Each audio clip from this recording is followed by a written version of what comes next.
On le sait, Emmanuel Navon, ceux qui, par exemple, sont des tenants de la légalité, on a vu que la Cour suprême ne serait pas forcément favorable à des démolitions systématiques. Ça va poser problème s'il y a un durcissement dans ce sens de la politique israélienne? D'abord, Israël est un État de droit et nous ne nous comportons pas comme la Russie avec les Tchétchènes. Et je vous rappelle que même les pays qui ne respectent pas le droit comme la Russie ont également des actes terroristes. Et cela fait plus de 100 ans qu'on a des actes terroristes dans ce conflit, bien avant même l'indépendance d'Israël. Ça n'est pas nouveau.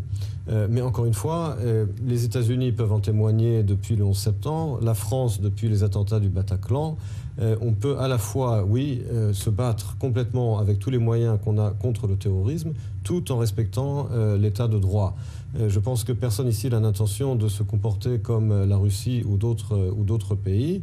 Et comme l'avait dit, pour citer encore une fois, l'ancien président de la Cour suprême israélienne, Aaron Barak, envers lequel je suis par ailleurs très critique sur beaucoup de points, mais il avait dit dans une de ses décisions, lorsqu'on est une démocratie et qu'on se bat contre des pays ou des organisations qui, eux, ne respectent pas le droit, eh bien, il faut savoir aussi se battre avec une main dans le dos. C'est ce qui fait non seulement notre grandeur, mais aussi notre force.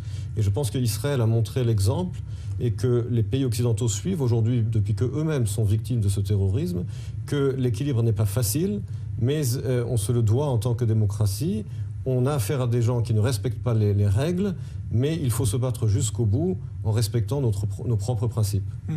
Je voudrais dire, concernant la sécurité, on a dit que